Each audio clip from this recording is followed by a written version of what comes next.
आप सभी सत्संग प्रेमियों को जय श्री राधे, जय श्री कृष्ण। आपने अभी तक हमारे चैनल जय मां ललिता को सब्सक्राइब नहीं किया है तो आज ही सब्सक्राइब करें। नित्य नए प्रवचनों का घर बैठे आनंद लें। निराकार है तो बादल लाखों बार आए और मिटे, लेकिन आकाश नहीं मिटा। ज्यों का त्यों, जहां का तहां है। गुरबाणी में भी कुछ शब्द ऐसे ही आए कि जो दिखे सो चालनहार। जो दिखे, जो तुझे दिख रहा है वो जाने वाला है। इस संसार की किसी भी वस्तु की कोई गारंटी नहीं है। आपके अपने शरीर की कोई गारंटी है? पत्नी के शरीर की गारंटी है? पुत्र के शरीर की, धन की, मकान की? अरे भी नया मकान बनाया, कुछ तो गारंटी। भूकंप आ जाए तो क्या गारंटी है? अभी तो हम जवान हैं, अभी तो बाल बिल्कुल काले हैं दाढ़ी के। नहीं समझ में आई बात? अभी तो हमें बहुत दिन जीना है, लेकिन तुमसे भी कम उम्र के जा चुके हैं। साल भर के बच्चे गए, 6 महीने के गए, 10 साल के गए, 20 के गए। अगर इस संसार में कोई गारंटी होती ना महाराज किसी चीज की, तब तो माना जाता कि ठीक इससे प्यार कर लो। ये बात आपने पहले कई बार सुनी होगी कि अर्जुन ने कहा युधिष्ठिर से कि भैया ये काम आज कर लें। कोई काम पड़ा था, बोले आज कर लें। युधिष्ठिर के मुख से निकल गया कल कर लें। आज नहीं जाओ, कल कर लें। अर्जुन नाचने लगे खुशी के मारे, मिठाइयां बांटने लगे। धर्मराज युधिष्ठिर ने कहा भाई कौन सी खुशी में मिठाई बांटी जा रही है? ये नाच गान कैसे हो रहा? बोले भैया आपने हमको 48 घंटे की गारंटी दे दी, उस खुशी में हम नाच रहे हैं, खुश हो रहे हैं, क्योंकि आप धर्मराज हो। आपके मुख से गलत शब्द निकलता ही नहीं। और आपने कहा कि कल कर लेना, इसका मतलब कल तक हमारे जीवन की गारंटी आपने दी है, इसलिए हम खुश हो रहे हैं, मिठाइयां बांट रहे हैं। क्योंकि यहाँ तो श्वास पर विश्वास न करो, यही लोग शास्त्र कहते हैं। निश्वासे नहीं विश्वासो कदा रुद्धो भविष्यति। श्वास पर कभी विश्वास नहीं करना। श्वास पर कभी विश्वास। भागवत में लिखा, अन्य ग्रंथों में लिखा कि व्यक्ति हर श्वास में मरता है। 4 प्रकार की मृत्यु में मानी गई हमारे यहाँ। एक जो प्रतिक्षण मर रहा है, दूसरे सो करके मरता है, और तीसरे बुढ़ापे में जो मृत्यु आती वो मर, और चौथे प्रलय में मरता है। 4 प्रकार की मौतें हैं। श्वास जब बाहर निकली हम मर गए। ये तो लौट के आ जाती है इसलिए जीवित हो गए। नहीं समझ में आई बात? श्वास बाहर निकली और लौट के ना आए, मर गए। फिर लौट के आ जाती है, जाते ही आ जाती है। तो श्वास का निकलना भी एक मौत है, क्योंकि अंत में श्वास ही तो निकलती है, लौट के नहीं आती, इसलिए चले गए। प्रतिक्षण हम मर रहे हैं। संसार का हर पदार्थ प्रतिक्षण मर रहा है, मौत की ओर जा रहा है। क्षण परिणामिनो ही भावा रीति चिति शक्ते। त्रिपुरा रहस्य में लिखा कि संसार के हर पदार्थ क्षण परिणामी है। क्षण परिणामी का मतलब प्रतिक्षण बदल रहे हैं। प्रतिक्षण हमारा आपका शरीर प्रतिक्षण बदल रहा है। आप दीपक जलाते हो और ये सोचते हो कि देखो कल जलाई थी हमने जोत, आज तक जल रही है। वो कल वाली जोत आज नहीं है, पुरानी ज्योति निकलती जा रही है, नई बनती जा रही है। और वो इस क्रम से बन रही है कि आपको लगता है कि पुरानी ज्योत जल रही है। हरिद्वार हर की पौड़ी में आज कल नहा के आए थे और आज नहाने गए तो ऐसा लगेगा वही जल है, वो तो नहीं है। लेकिन कल वाला आज बहुत आगे बढ़ गया है। वो जितना जा रहा है उतना ही पीछे से आ रहा है, इसलिए आपको बराबर दिखता है। हमारे शरीर के जितने परमाणु निकल रहे हैं उतने ही आ रहे हैं। पुराने जा रहे हैं और नए आ रहे हैं। प्रति क्षण क्षण परिणामिनो ही भावाः। प्रति क्षण हर पदार्थ परिणाम को प्राप्त हो रहा है, बदलता जा रहा है, लेकिन वो इस क्रम से बदलता है कि वो नजर नहीं आता। जैसे बचपन का शरीर जवानी में बदल गया कि नहीं बदला, बोलो। पर वो इस क्रम से बदला। आपको किसी ने 5 वर्ष की उम्र में देखा हो तो आज वो देखे 20 वर्ष में, 25 वर्ष में, पहचान लेगा? बोलो, नहीं पहचान सकता। क्यों? बचपन का शरीर, लेकिन हमें पता नहीं लगा और वो बदल गया। और आज तुम्हें देख जाए कोई व्यक्ति और 30 साल बाद फिर देखे, नहीं पहचाने, क्योंकि तुम्हारा शरीर बदल गया। और वो इस क्रम से बदलेगा कि तुम्हें पता लगेगा नहीं और वो बदल जाएगा। संसार का हर पदार्थ प्रतिक्षण परिवर्तनशील, इसीलिए पृथ्वी भी चल रही है अपनी कक्षा में, तो सूर्य भी अपनी कक्षा में चल रहे हैं, तो चांद भी अपनी कक्षा में, तो सारे ग्रह नक्षत्र मंडल सब अपनी कक्षा में। और जो साकार है वो मिट जाएगा, जिसका कोई आकार है वो, बोलो, मिटेगा। निराकार रूप में वो रहेगा लेकिन साकार मिट जाएगा। इसलिए शास्त्र बार बार कहते हैं कि तू साकार से प्यार न कर, करना है तो निराकार से प्यार कर। निराकार तेरी आत्मा है, निराकार परमात्मा है। क्या सामान्य बुद्धि वालों से कहा जाता है कि परमात्मा में आनंद है? नहीं। और वो सामान्य बुद्धि वाला अगर परमात्मा को पालेगा तो आनंद मिलेगा, क्योंकि परमात्मा भी आनंद स्वरूप ही है और उससे उत्पन्न जो हमारी आत्मा है वो भी आनंद स्वरूप ही है। हम इसको पालें तो आनंद, उसको पालें तो आनंद है। उसको जब पाएंगे तब आनंद है, लेकिन ये तो हमारा अपना आपा अपने साथ ही है। जब इसमें वृत्ति जुड़ गई, संसार से हटी, तभी आनंद है। वृंदावन। हम लोग कहा करते हैं कि बम्बई वेस्ट में है और कलकत्ता ईस्ट में है, कलकत्ता पूर्व में है और बम्बई।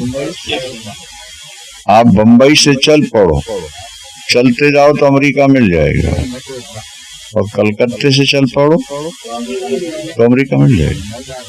वो पूर्व है, ये पश्चिम है, लेकिन वहां जाके मिल जाएंगे। यहां से चलो तो मिलेंगे। और ठीक यही है कि अगर बुद्धि साथ नहीं दे पा रही, भावुक ज्यादा हो, तो भगवान को पालो तो आनंद मिल जाएगा। विषयों को तो वहां भी छोड़ना ही पड़ेगा।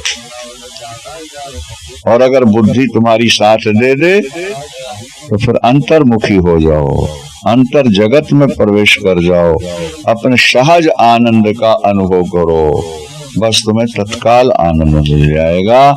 ईश्वर अंश जीव अविनाशी चेतन अमल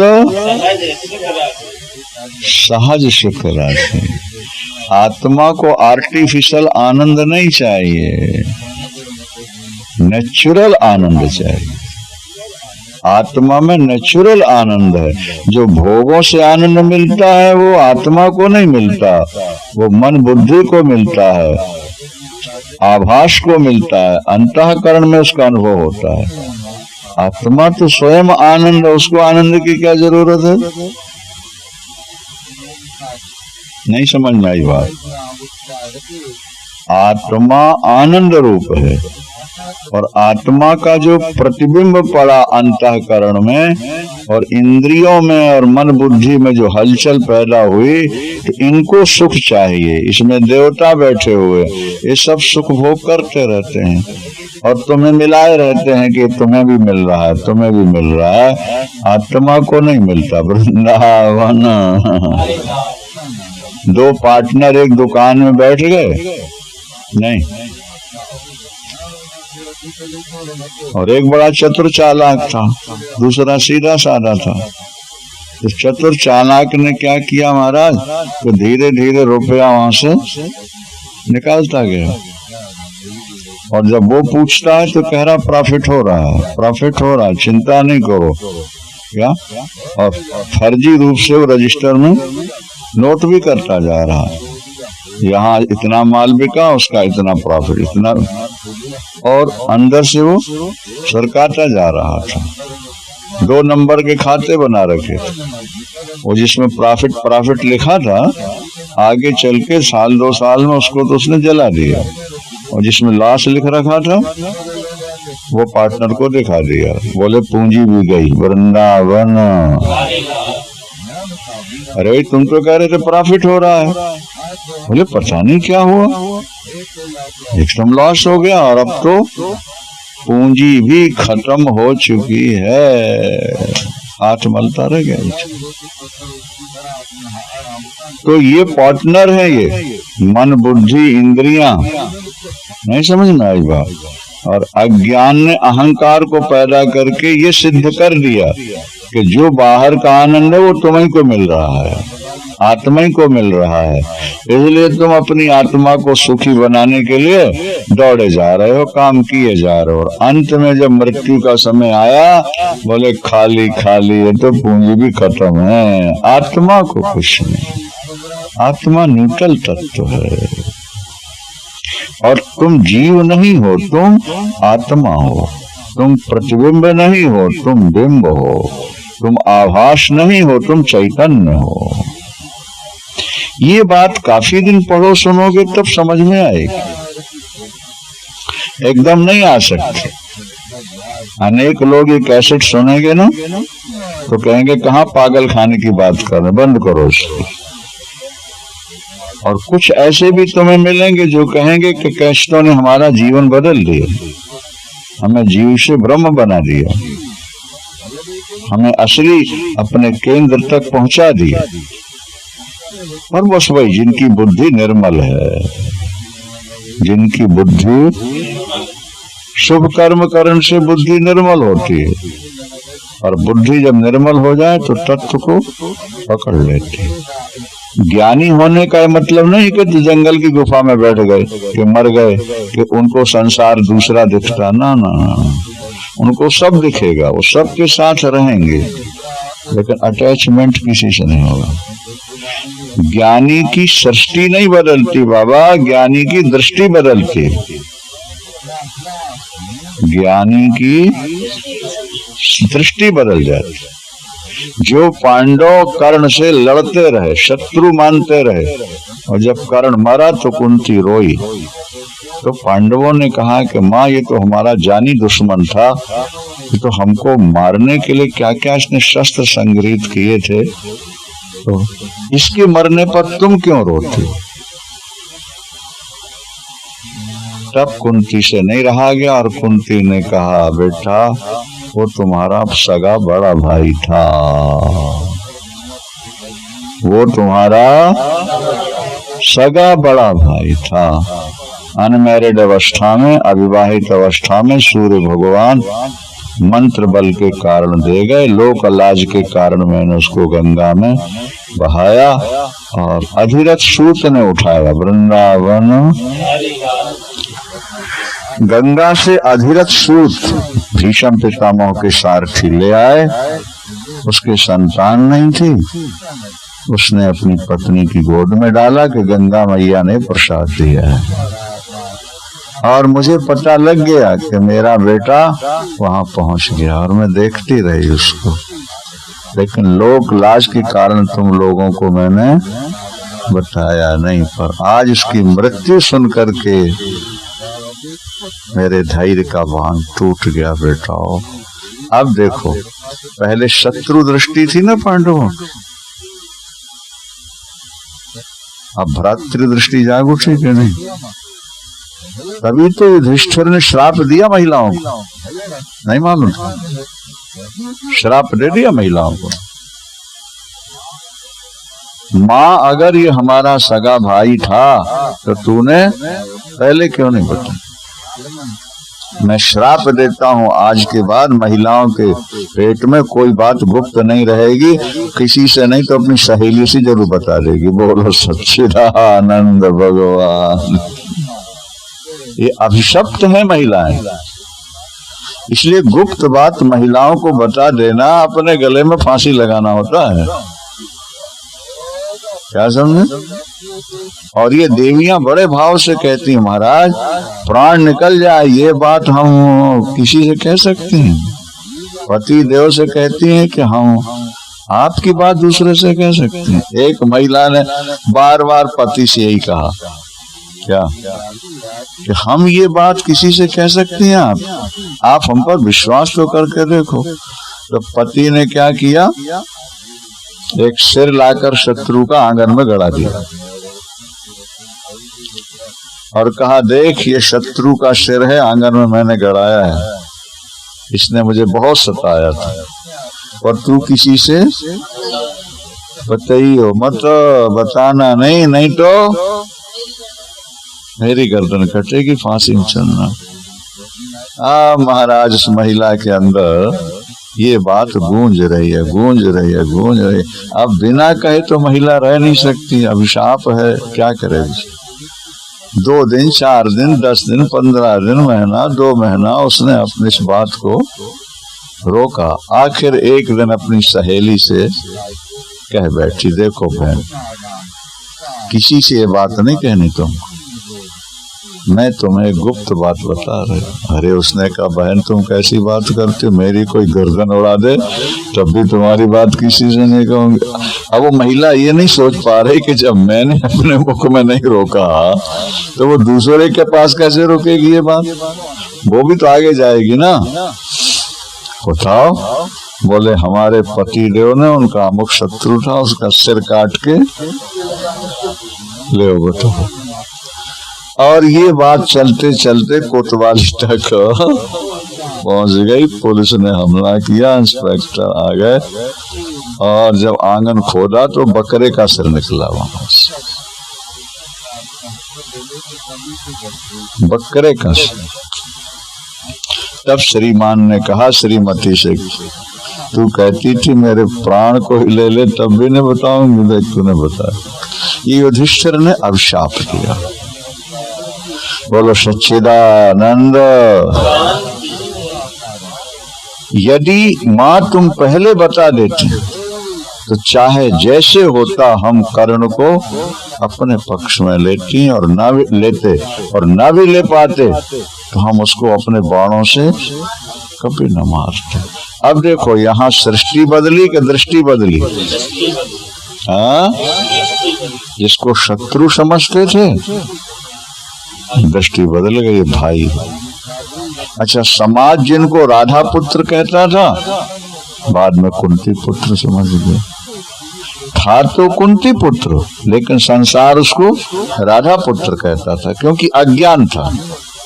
इसी तरह ये संसार शुद्ध ब्रह्म का स्वरूप ही है, लेकिन अज्ञान के कारण ये हमको संसार भगवान से अलग नजर आता है नाम रूपात्मा पर। जब वेदांत पढ़ते पढ़ते सुनते सुनते दृढ़ बोध होगा तुमको तो फिर पता लगेगा कि साकार से प्यार नहीं करना, साकार से व्यवहार कर।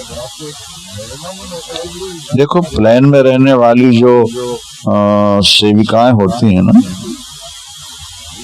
वो यात्रियों से बहुत मीठा व्यवहार करती। कभी प्लेन में यात्रा की हो, देखो बहुत मीठा व्यवहार, मुस्कुरा के बात करती हैं, खाने पीने की चीजें सामने लिए खड़ी रहती हैं। नहीं, जरा बैल आपने बजाई, हर सीट के साथ बैल होती है ना भाई, एकदम दौड़ के आते हैं, मुस्कुरा के। श्रीमती घर की तो मुंह बना करके टेढ़ा करके बोलती है, क्या बात है, लेकिन वो मुस्कुरा के, क्या चाहिए।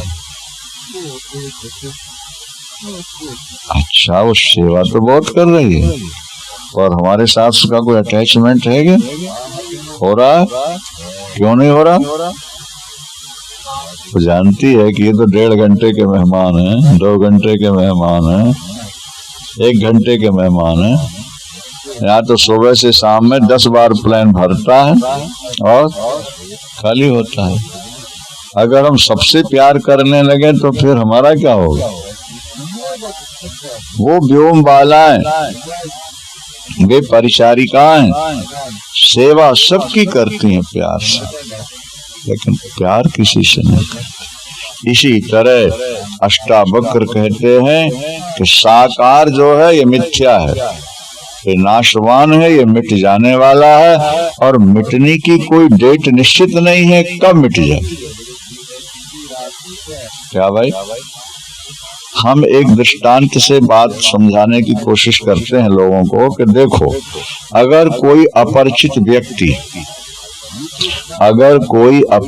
व्यक्ति आपके घर आए और ये कहे कि आज हम आपकी तिजोरी के पास या अलमारी के पास सोएंगे, आपके कमरे में सोएंगे, सुलाओगे? और वो कहे कि अपनी तिजोरी की चाबियां भी दे दो, हम अपने पास रखेंगे। हाँ? और आप पूछो कि आप कहाँ से आए हो, वो कह दे कि एड्रेस नहीं मालूम, हम नहीं बताएंगे। और जाना कहाँ है, बोलिए भी नहीं बताएंगे। और कब जाना है, बोलिए भी नहीं बताएंगे। हम कहाँ से आए ये नहीं बताएंगे, हमको कहाँ जाना है ये नहीं बताएंगे, और कब जाना है ये भी नहीं बताएंगे। लेकिन हम आपके अलमारी के पास सोना चाहते हैं और आपसे चाबियां लेके सोना चाहते हैं। कोई समझदार व्यक्ति दे देगा? हाँ, नहीं दे सकता ना। अच्छा, तो बेटे से पूछो, तुम बेटा कहाँ से आए हो? हमारे घर जो तुम आए हो तो कहाँ से आए, तुम्हारा एड्रेस क्या है? बोलो। नहीं। अच्छा बेटा, हमारे इस घर में कब तक रहोगे तुम? पता नहीं। और फिर कहाँ जाओगे तुम? मुझे भी पता नहीं। और हम अपनी सारी पूंजी बेटे को दे दिया, सारा जीवन का प्यार बेटे को दे दिया, पत्नी को दे दिया, परिवार को दे दिया। जिनके आने का पता नहीं, जिनके जाने का पता नहीं, जिनके टाइम का पता नहीं कब जाना है, उनको हमने अपना सारा जीवन दे दिया, सारी संपत्ति दे दी।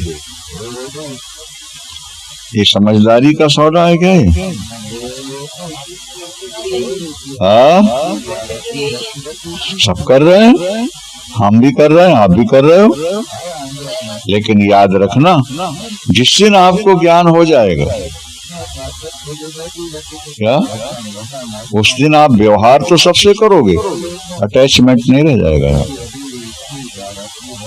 स्वामी राम तीर्थ ने शादी कराई, 2 बेटे पैदा किए, गणित के प्रोफेसर थे लाहौर में।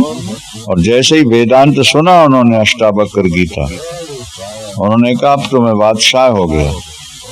पत्नी से बोले, देवी राम राम हो गया,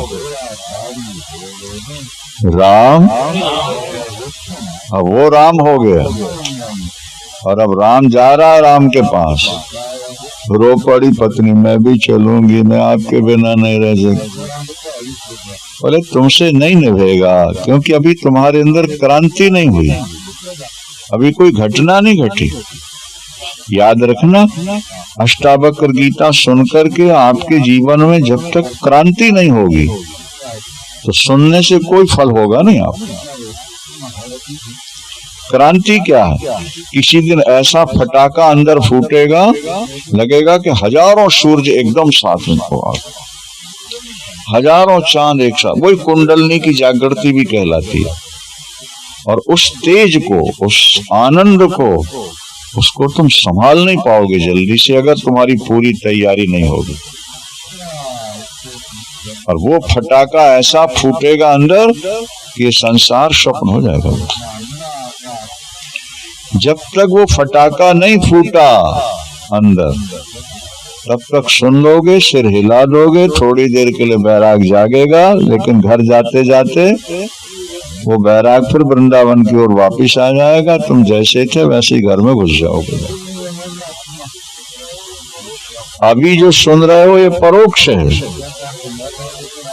और परोक्ष अपरोक्ष तब होगा जब कोई अंदर घटना घट जाए। क्या? कोई क्रांति पैदा हो जाए, कोई चमत्कार आ जाए एकदम। अच्छा ये बताओ, सपने में आप राजा हो गए, ऐसा मान लिया जाए कि स्वप्न में किसी राजा ने आपको बेटा मान लिया, दत्तक पुत्र हो ना, तो राजा ने एक तुम्हें दत्तक पुत्र बना लिया स्वप्न में और राजगद्दी पर बैठा लिया, तुम राजा हो गए। उस समय तो राजा हो गए, आंख खुलने के बाद हाँ, अब तुम कहोगे कि मैं राजगद्दी छोड़ के आया हूँ। सच्चिदानंद स्वप्न की राजगद्दी छोड़कर आए हैं, ये प्रशंसा की बात होगी, अभिमान की बात होगी। उसमें अभिमान क्या, उसमें प्रशंसा क्या? स्वप्न में मिली राजगद्दी आंख खुलते चली गई तो वो तो मिथ्या थी। इसी तरह जब आपको सही बोध हो जाएगा, ज्ञान होगा, तो संसार आपको छोड़ना नहीं पड़ेगा। जैसे स्वप्न की राजगद्दी आंख खुलते अपने आप छूट गई, इसी तरह जिस दिन क्रांति जीवन में पैदा होगी, जिस दिन कोई घटना घटेगी आपके अंदर, संसार छोड़ना नहीं पड़ेगा, वो अपने आप छूट जाए। एक बात याद रखो, सच्चिदानंद भगवान की अगर छोड़ोगे तो फिर पकड़ना पड़ेगा। छोड़ोगे, लोग घर छोड़कर आए, यहाँ आकर के महल बना लिया, बना लिया, गुफा बना ली, कमरे बना लिए, क्योंकि छोड़ के आए। और अगर कहीं छूट गया होता तो फिर बनाने की जरूरत नहीं पड़ेगी। जो छोड़ेगा वो पकड़ेगा, जो जन्मेगा वो मरेगा, लेकिन जो छूट जाएगा वो दोबारा वापिस लौट कर नहीं आता। छोड़ना और छूट जाना, इसमें अंतर है। नहीं समझे आप? छोड़ना और छूट जाना। छोड़ने के साथ अहंकार जुड़ा हुआ है, मैंने छोड़ा नहीं, तो अहंकार तो साथ ही जा रहा है ना। जिस अहंकार से आपने घर छोड़ा, वो अहंकार तो आपके साथ जा रहा है। तो अगर उसने घर छोड़ा है तो किसी न किसी घर को फिर पकड़ लेगा, लेकिन अहंकार रहा ही नहीं छोड़ने का, तो फिर आगे बनाने का प्रश्न ही नहीं होगा। हाँ, थोड़ा बुद्धि लगाना पड़ेगा, तब बात समझ में आएगी। राम तीर्थ ने दोनों बच्चे बाजार में छोड़ दिए, चल पड़े। एक 8 साल का था, दूसरा 10 वर्ष का। पत्नी ने कहा मैं चलूंगी, उन्होंने कहा तुम चलो, मैं मना नहीं करता, लेकिन तुम्हारे अंदर अभी घटना नहीं घटी, तुम्हें अभी अपरोक्ष नहीं हुआ, तुम्हें पूर्ण बोध नहीं हुआ, देवी तुम निभा नहीं सकोगे। भावुकता थी, नहीं नहीं मैं निभा लूंगी, मैं चलूंगी, मैं साथ नहीं छोड़ सकती। चलो, बोली बेटों को कहाँ छोड़ दें? तो बोले बेटे तुम्हारे हैं, तो फिर छोड़ोगी क्या? तो बेटों को कहाँ छोड़ें, इसका मतलब कि बेटे मेरे हैं ना, तो बेटे यहाँ छोड़ के जाओगी, मेरापन तो साथ जाएगा, तो वहां बैठ के भी बेटों की याद करोगी। और हुआ यही, राम तीर्थ जी के कहने पर बाजार में छोड़ के चले गए, लेकिन थोड़े समय बाद पत्नी वापस आ गई। थोड़े समय बाद पत्नी वापस आ गई। और उनके जीवन में लिखा है कि जिन बच्चों को छोड़ा उनको 2 सेठों ने अपना लिया और एक फर्स्ट क्लास इंजीनियर बना और दूसरा बहुत बड़ा व्यापारी बना। तुम्हारे पाले बच्चे नहीं पल रहे, बच्चे अपने भाग्य से पल रहे हैं। तुम्हारे पढ़ाए बच्चे नहीं पढ़ रहे, वो अपने पुण्य से, अपनी बुद्धि से पढ़ रहे हैं। तुम्हारे बढ़ाए वो नहीं बढ़ रहे, वो तो भगवान के द्वारा अपने आप बढ़े जा रहे हैं। ये तो तुमने खामोखा घर का बोझा अपने सिर पर लाद रखा है। मैं नहीं करूंगा तो क्या होगा, मैं नहीं करूंगा तो क्या होगा, बस इस मैंने ही तो तुम्हें परेशान कर रखा है। साकार से प्यार नहीं करना। संसार में जिनका आकार दिख रहा है, क्या चाहे वो पुत्र हो, चाहे पति हो, चाहे पत्नी हो, चाहे पैसा हो, चाहे परिवार हो, जिसकी शक्ल है उससे व्यवहार करना, लेकिन प्यार नहीं। व्यवहार मना नहीं है, ज्ञानी सब व्यवहार करता है। और आगे आपको मिलेगा कि ज्ञानी के लिए विशेषण दिया गया है कि ज्ञानी युद्ध करता है, ज्ञानी व्यापार करता है, ज्ञानी खेती करता है, ज्ञानी राज्य करता है। जनक करते रहे राज्य। ज्ञानी व्याख्यान देता है, ज्ञानी मौनी होकर एकांत, वो कहीं बैठे, कैसे बैठे, कुछ भी करे, लेकिन वो सदा अपने स्वरूप में रहता है। किसी के साथ उसका अटैचमेंट नहीं हो। उसके बाद लाखों रुपए आएगा तो रख देगा, और कोई उठा ले जाएगा तो हाय हाय नहीं करेगा। आने पर वाह वाह नहीं और जाने पर हाय हाय नहीं। अब पैसा आता है आए, जाता है जाए, चलता है चले, क्या समझ। हमने 40 वर्ष हो गया, रुपए कभी गिने नहीं, और आश्रम के और घर के करोड़ों रुपए आए होंगे। दोनों मिला दिए जाएं, भाई आश्रम ही 4-6 करोड़ के तो आश्रम है इस समय, और घर के लिए जो बना थोड़ा, लेकिन सारे गिनने वाला ये लोग कुछ नहीं, कभी रुपये संभाले नहीं।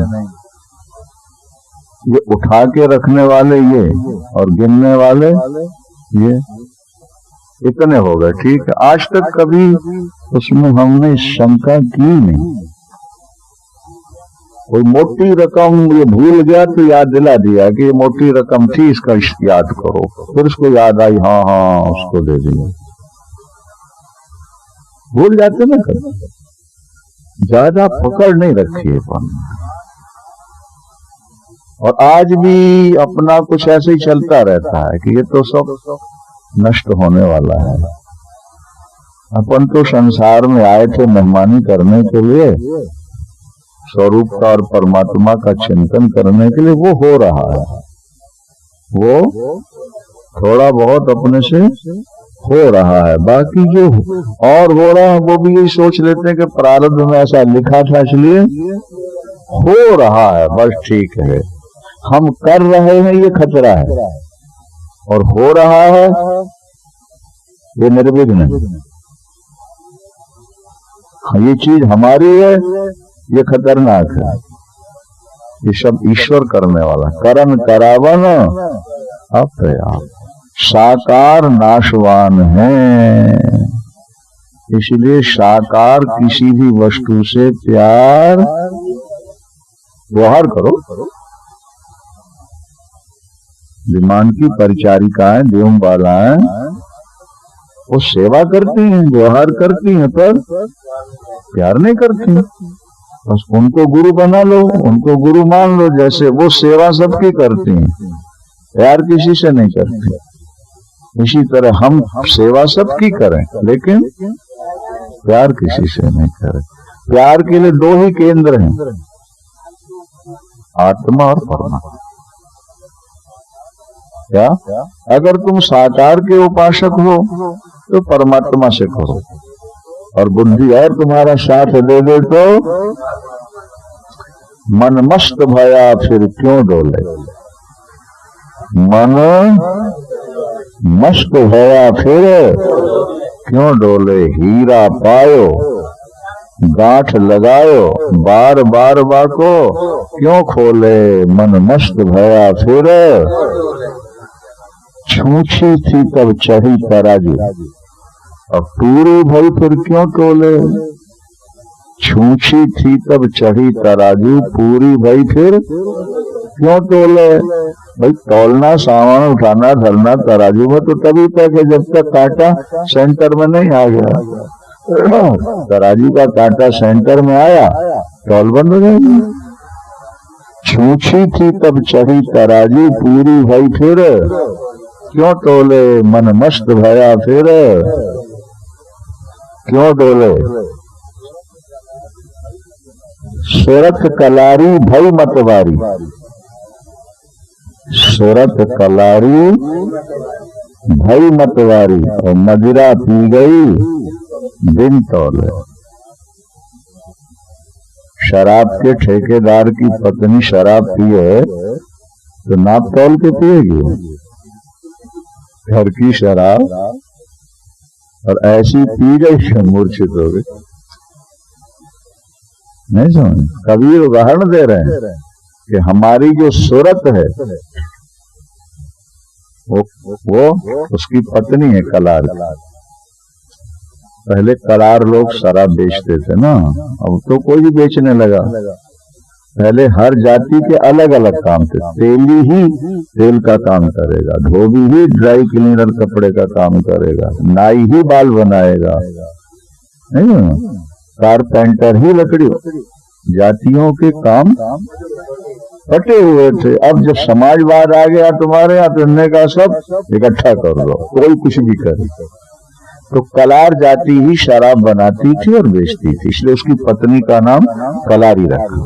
तो सूरत कलारी, सूरत भाई मतवारी, क्योंकि मदिरा पी गई बिन तौल।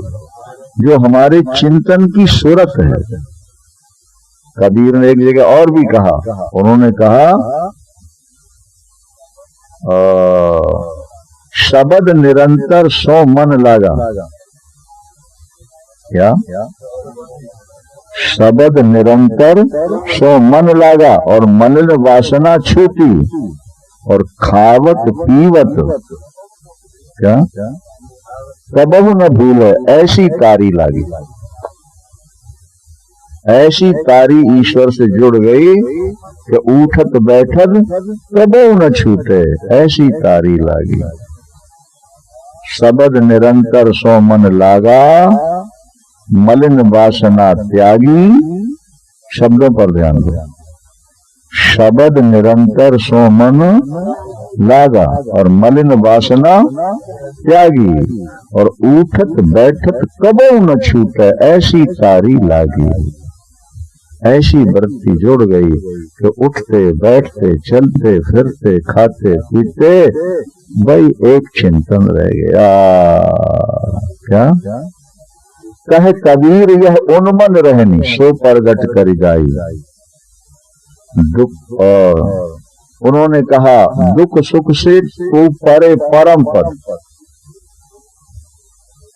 दुख सुख से को परे परम पद, तेही मन रहा लुभाई, तेही मन रहा छुपाई। इस संसार में तो सुख है तो दुख भी है, संयोग है तो वियोग भी है, लाभ है तो हानि भी है। ये तो जोड़े हैं संसार में, हर चीज का जोड़ा है। लेकिन वो कहते नहीं नहीं, एक ऐसा भी स्थान है कि जहां न दुख है, न सुख है, न वियोग है, न संसारी संयोग है। दुख सुख से को परे परम पद। क्या? और तेही पद रहा लुभाई, उठत बैठत कबहु न छूट। कहे कबीर, यह उन्मन रहनी सो परगट करी गाई। इसका नाम उन्मनी अवस्था होता है। उन्मनी शब्द का अर्थ है उत माने ऊपर, और मन माने मनी। मकार के संयोग से तकार को नकार हो गया ना, मोरना। क्या? उन्मनी, उत्मनी, उन्मनी। मन जो है वो ऊपर की ओर चला गया, अब वृत्ति सुरति उससे जुड़ गई, इसी का नाम उन्मनी अवस्था कहलाती है। तो कबीर दास जी ने कहा कि दुख सुख से को परे परम पद, तेहि पद रहा समाई, कहे कबीर यह उन्मन रहनी, सो परगट कर गाई। ये उन्मनी अवस्था कहलाती है, जहां मन साकार को छोड़ दे, साकार के नाम रूप का चिंतन छोड़ दे और केवल नित्य निरंतर अपने इष्ट में, निराकार हो या साकार हो, आत्मा हो या परमात्मा हो, उस केंद्र में ही निरंतर मन लगा रहे, उसका नाम उन्मनी अवस्था होता है। क्या? ये अंतिम अवस्था है। यहां ये भृगुटी मध्य से लेकर सहस्रार तक 10 चक्र हैं। बिंदु, अर्धचंद्र, रोधनी, नाद, नादांत, शक्ति, व्यापिका, समना और उन्मनी नौमी है, और 10वीं महाबिंदु 10वां, अखंड मंडलाकार वो बिंदु 10वां स्थान। ये 9 केंद्र हैं यहां से ऊपर, और 10वां केंद्र पूर्ण ब्रह्म अखंड सच्चिदानंद परमात्मा। तो जो नौवीं सीढ़ी है ऊपर जाके, उसका नाम उन्मनी। बिंदु, अर्धचंद्र, रोधनी, नाद, नादांत, शक्ति, व्यापिका, समना, उन्मनी और महाबिंदु। कितने हो गए? हाँ, ये सब गुप्त विद्याएं हैं बाबू, ये जल्दी समझ में नहीं आती हैं। ये तो गुरु के पास बैठ के सब सीखना पड़ता है, और फिर उसमें वृत्ति टिकानी पड़ती है, और फिर उसमें मस्त हो जाता। इसलिए जब कोई दरवाजा खटकाता है ना, तो दिल में खट हो जाता है, और नहीं खटकाए तो मौज से अपने बैठे मस्ती लेते रहते। लोग सो रहे, सोचते हैं गुरुजी सो रहे हैं, और गुरुजी अपने स्वरूप में खो रहे हैं। बोलो सच्चिदानंद भगवान की। क्या समझे आप? उठत बैठत कबहु न टूटे, ऐसी तारी लागी। क्या? शब्द निरंतर सो मन लागा, और मलिन वासना त्यागी, और उठत बैठत कबहु न टूटे, ऐसी तारी लागी। दुख सुख से को परे परम पद, जो परम पद है, हाँ, भगवान कृष्ण ने कहा कि मेरे धाम चलो, मेरे पास आ जाओ, मेरे स्वरूप में आ जाओ। न तत्र शोको न जरा न मृत्यु, न तत्र शोको न जरा न मृत्यु। वहां शोक नहीं, बुढ़ापा नहीं, मौत नहीं, कुछ भी नहीं। उस परम पद में जाकर बैठ गए, बैठ गए, बैठ गए। कोई बैठ मत। कहना जितना सरल है, सुनना जितना सरल है, अमल कर लेना उतना ही कठिन है। इसीलिए सूरमा शब्द का प्रयोग है। शूरवीर, वो दुनिया का सबसे बड़ा शूरवीर है, धैर्यशाली है, जिसने दृष्ट संसार से मन हटा के अदृश्य परमात्मा से वृत्ति जोड़ दी, अपने स्वरूप से वृत्ति जोड़ दी। इसलिए इस श्लोक में कहा साकारम अनृतम विद्धि। जनक, तुम साकार को मिथ्या समझ लो, ब्रह्म सत्यम जगन मिथ्या। यही शब्द यहाँ भी मिलेगा और विवेक चूड़ामणि में भी। ब्रह्म सत्यम जगन मिथ्या। पंचदशी में भी यही श्लोक आता है। श्लोकार्धे न प्रवक्ष्यामि यदुक्तम ग्रंथ कोटिभिः, ब्रह्म सत्यम जगन मिथ्या जीवो ब्रह्मैव केवलम्।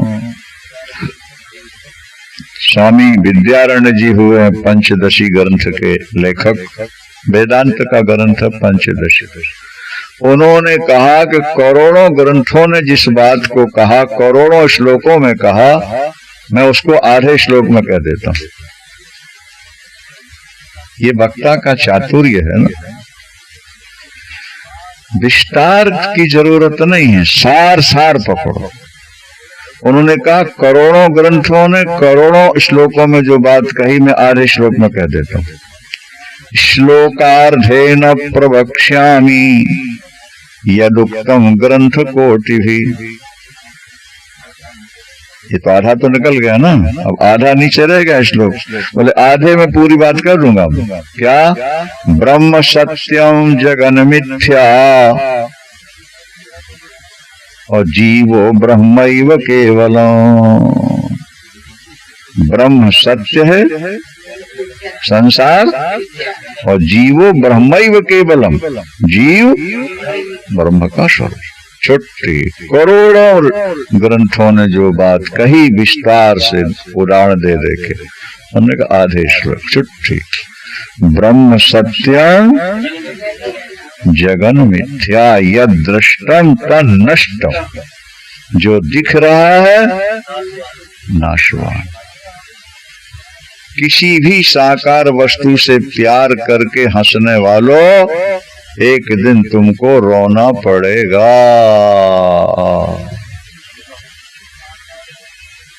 तुमने जिन जिन साकार वस्तुओं से प्यार किया है, ये तुमने प्यार नहीं किया, ये अपनी छाती में तुमने कीले चुभा रखे हैं। और जब एक एक बिछड़ेंगे तो एक एक कीला बन करके तुम्हारी छाती में ठुकेंगे और तुम छटपटा छटपटा करके मरोगे, शांति से मरे नहीं सकते। और फिर तुम्हें दोबारा जन्म लेना पड़ेगा, क्योंकि तुम्हारी वासना, तुम्हारा अहंकार अभी पूर्ण तत्व तो हुआ नहीं। न वासना पूर्ण हुई है और न अहंकार मरा है। अभी कुछ और भोग लेते, अभी कुछ और पा लेते, उनका वियोग ना होता, वो मिल जाते। ये जो तुम्हारी वासना है, ये पुनर्जन्म का हेतु, फिर तुम्हें जन्म लेना पड़ेगा।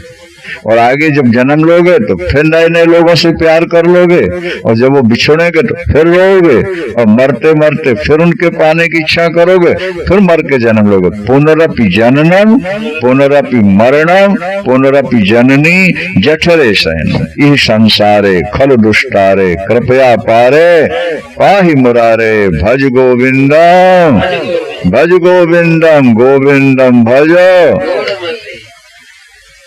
एक ब्रह्मचारी कहता है हमको 2 कमरे बनाने हैं, घर में गरीबी है महाराज, थोड़ा सहयोग दो। हम कहते हैं बेटा ब्रह्मचारी बन के रह जा, ये आश्रम तेरे लिए हो जाएगा। तू पढ़ लिख के लायक बन, 2 कमरों के लिए तू परेशान हो रहा है, तुझे तो आश्रम मिल जाएंगे बढ़िया। आज आश्रम बनाना सरल है, चलाना कठिन है। कोई व्यक्ति संयमी बन के भजन कर ले नहीं तो गुरु तो उसको गद्दी दे देगा, ले बेटा संभाल, तो हम जा रहे हैं, छुट्टी। हम अपनी क्षुद्रता का त्याग करें। क्षुद्रता अभी तक हमारी निकली नहीं। प्रातःकाल की चर्चा थी ना कि तुम क्षुद्रता का त्याग करो। एक राजकुमार को डाकुओं ने अपहरण किया। एक राजकुमार का डाकुओं ने अपहरण किया और ले जाकर के डाकुओं के सरदार ने पत्नी की गोद में डाल दिया। और जब वो बड़ा हुआ तो यही सोचने लगा कि हम गरीब हैं, जंगलों में रह रहे हैं, हमें झोपड़ी बनानी है, कहीं 1-2 कमरे बनाना, लेकिन बनाए तो एक जगह तो रहना नहीं है। और भगवान 1-2 कमरे ऐसे बन जाते गुप्त स्थान में, जहां रह लेते। पिता डाकू से पूछा हमारा कर्तव्य क्या है? बोले धनवानों को लूटो और गरीबों को बांटो और खाओ ऐश करो, यही हमारा धर्म। अब वो 2 कमरे के लिए चिंता कर रहा है बेचारा, नहीं, और कईयों की हत्या और अपहरण करता है। और जब वो पकड़ा गया, राज दरबार में पहुंचा, कथा लंबी है, कई बार पहले सुन चुके हो, महारानी ने पहचान लिया, ये तो हमारा बेटा होगा। निशान था कोई उस बेटे के। महाराज से कहा पता देखा, वो निशान मिला, उसके डाकू सरदार को पकड़वाया गया। उससे पूछने का आपका राजकुमार, और राजा ने उसको सिंहासन पर बैठा लिया। अब 2 कमरे की चिंता रहेगी उसको, बोलो। अब वो छुपता फिरेगा, पुलिस वालों से डरता फिरेगा, अपहरण और हत्या करेगा, तो राजा हो गया। था ही राजा वो। हाँ, बस अज्ञान हरण कर लिया। ज्ञान नहीं रहा कि मैं राजकुमार हूं, ये दीनहीन बनकर डोल रहा था। जहां ज्ञान हुआ, अब 2 कमरे के, अब तो करोड़ों अरबों रुपए का महल है, पूरा राज्य है, सारा तनाव, टेंशन, पुलिस का भय। डाकुओं को पुलिस का बड़ा भय होता है महाराज। न वो रात में ठीक से सो पाते हैं और न दिन में। किसी को भी आते देखेंगे ना आदमी को, तो उनको लगता है सिविल ड्रेस में वही तो नहीं आ रहे हैं, आज रात यहाँ रुकेंगे, कल रात वहां जाएंगे, परसों वहां जाएंगे, पहरा लगवाएंगे चारों तरफ। जरा खो कुछ हुआ एकदम चौंक के बैठ जाएंगे। लेकिन जब राजकुमार बन गया, अब पुलिस का भय, अब 2 कमरे बनाने की इच्छा, अब शादी कैसे होगी ये चिंता खत्म। बच्चे कहाँ रखेंगे, पत्नी को कहाँ रखेंगे, कैसे पालेंगे ये चिंता। इसी तरह से जब हमें अपने स्वरूप का बोध हो जाएगा और हम उसमें बैठ जाएंगे, तो सारी चिंताएं हमारी साकारम अनृतम विद्धि निराकारम तु निश्चलम। निराकार कभी मिटता नहीं और साकार सदा रहता नहीं। एतत् तत्वोपदेशेन न पुनर्भव संभवः। एतत् तत्वोपदेशेन, ये तत्व है। क्या? एक होता है तत्व और दूसरे होते हैं पदार्थ। इसको समझने की कोशिश करो थोड़ा। एक पारमार्थिक जगत है और दूसरा व्यवहारिक जगत है। तो यहां जो कहा जा रहा है व्यवहारिक जगत की बात नहीं कही जा रही, वो पारमार्थिक जगत की। यहां जो कहा जा रहा है पदार्थ की बात नहीं कही जा रही, तत्व की बात कही जा रही। जैसे सोना, वो है तत्व, और हार, कंगन, कड़े, क्या अंगूठी, ये है पदार्थ। ये है, वो किससे बने हैं? सोने से। तो जो आकृतियां बनी है वो तो मिट जाएंगी, लेकिन सोना कभी नहीं मिटेगा। आकृतियों से प्यार करोगे तो रोते रहोगे, और तत्व से प्यार करोगे हंसते रहोगे। मान लिया जाए सोने का एक खिलौना बचपन में बनवा दिया पिता ने, पैसे वाले थे, 2-4 खिलौने सोने के बनवा दिए या चांदी के बनवा दिए। बच्चा खेलता है, उनको पैसों की जरूरत पड़ गई। किसको? हाँ, गरीबी आ गई, पैसे के सोने के खिलौने बनवाए थे। बेटा हुआ था खुशी में काफी दिनों बाद, तो पिता ने क्या किया, वो लेकर के अब बेटा रोने लगा। तो पिता ने ला करके उतने वजन का सोना रख दिया। समझ रहे हो नहीं? उतना ही वजन का सोना रख दिया और ये कहा कि बेटा खिलौने जितने वजन के थे सोने के, उतने वजन का ये सोना है, ये ले ले, तू अपने पास रख ले तेरा।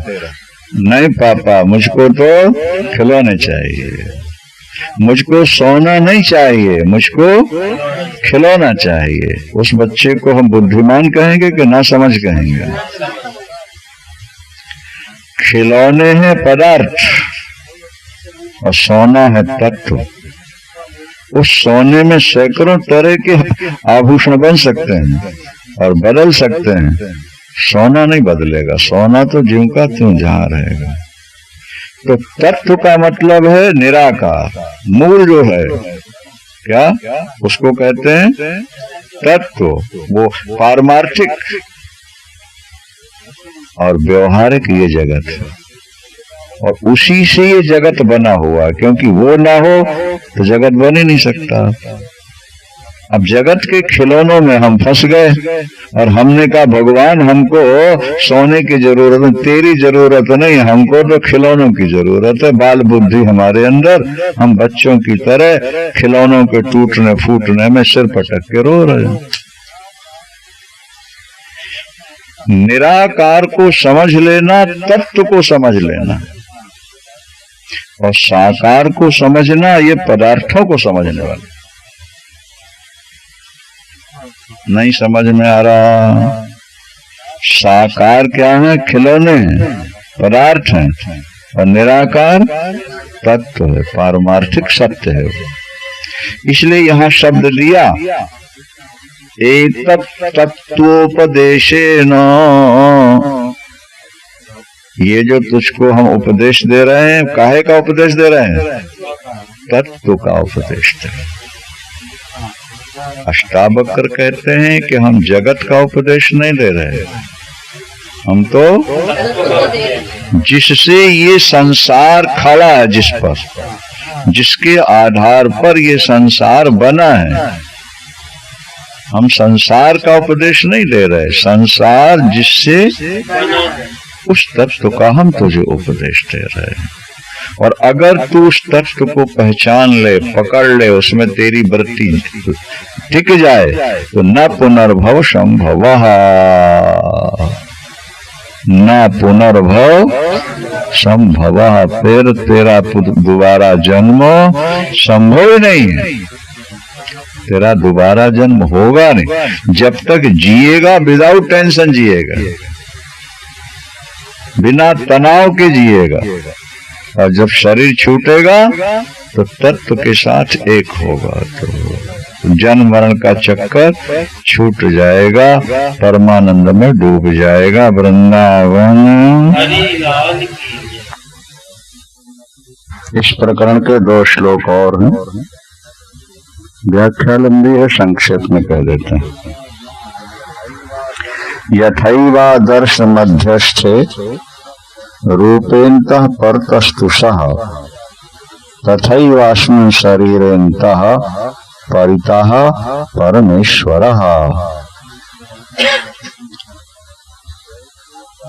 जैसे दर्पण के अंदर दिखने वाले चित्रों में अंदर बाहर चारों ओर दर्पण ही दर्पण है, इसी तरह आपके अंदर रहने वाले आत्मा के चारों तरफ परमात्मा ही परमात्मा है। सच्चिदानंद भगवान की।